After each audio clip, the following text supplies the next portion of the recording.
2NURFM News for our sponsor, Cartier Jewellery, Toronto Town Square and the Esplanade, Warners Bay. Good afternoon, I'm Annabelle Regan with 2NURFM Hunter News. Concerns have been raised by Maitland residents after it has been revealed the proposed hospital for the Lower Hunter will not provide as many beds as initially suggested. The state government's $25 million election promise was to see a larger facility developed in Medford. Maitland MP Jenny Atchison says Maitland's growing population is putting pressure on the existing hospital. We've got 5 new people coming to live in Maitland every single day. This government has done nothing to create new beds in Maitland Hospital in the last 5 years. That puts pressure on the beds within the existing hospital because people don't just go to emergency, at least 40% go across to the normal hospital itself.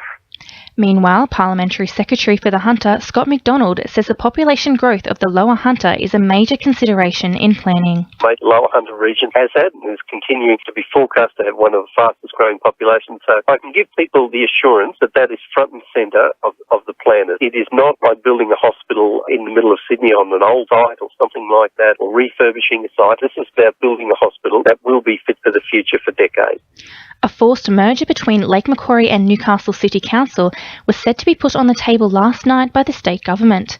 The move would replace elected councils with administrators. Both councils have already lodged submissions with IPART, which they say justifies their cases to stand alone. Lake Macquarie Mayor Jodie Harrison says councils already cooperate to increase efficiencies and save money. We've been working together on waste. We've been working together on projects such as the Fernley Track. We've been working together through Hunter councils on legal matters, on record storage. So amalgamation is certainly not needed to create economies of scale. More shutdowns are expected across the Hunter's mining sector, with Swiss mining giant Glencore announcing its plans to reduce its coal exports. The last 12 months have seen profits from the sale of resources drop dramatically, leading to reduced profits. The proposed shutdown stem from the company wishing to avoid selling coal at a loss or heavily discounted price. A Bullaroo car dealership has been ordered to pay more than $47,000 in fines, compensation and court costs after being found guilty of winding back odometers. It has been found 15 vehicles sold by the Discount Car Centre have had their odometers wound back and sold for as much as 4 times the original purchase price.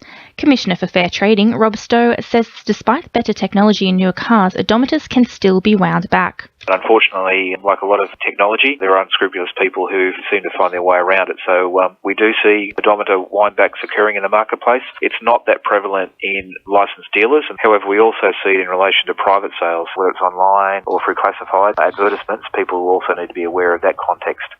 The Greens have demanded the Baird government lift its gag on talk about the rail line.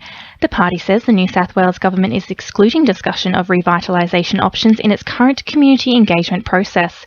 These include options such as re-establishing rail services on the Wickham-Newcastle rail corridor and the planning controls for the city's eastern precinct. Greens councillor Dr Maureen Faruqi says a community voice isn't being heard. The New South Wales government is shamefully continuing its trend of locking communities out of decision-making. And the so-called community engagement process is a real sham and has gagged discussions on re-establishing rail services to the heart of Newcastle, the second biggest city in our state. In finance, the All Ords is up 10 points at 53.70 and $1 is buying 73.73 US cents. Sport for our sponsor, Warners Bay Sports Club, Fishing Expo, September 13. Newcastle have taken a step away from the NRL wooden spoon with a 24-18 win over the Tigers. While they still sit level with the Titans and Tigers on 18 points, the Knights' for and against is keeping them in 15th. Knights skipper Kurt Gidley isn't focusing on the table but instead is looking ahead to next week's opponents, Melbourne, a challenge he says he's looking forward to. You want to challenge yourself against the best in the game, and they're one of the most consistent teams over a long period. So having a win today and having a win defensively today, with plenty of positives there, I think we go down there in a good mindset. A comeback win for Lake United has kept them in the minor premiership race in the real NRL. Lake scored 12 points in 10 minutes to beat Cessnock 12-10 on Saturday. Wests hold on to top spot with a 32-14 win over Maitland, while Central find themselves in the top 5 after beating Curry 20-14. And in Black Diamond AFL, Warners Bay have found themselves in the top 4 after defeating Nelson Bay 9-6-60 to 8-2-50. That's sport. I'm Georgia Lupton. 2NURFM News Time is 1:05.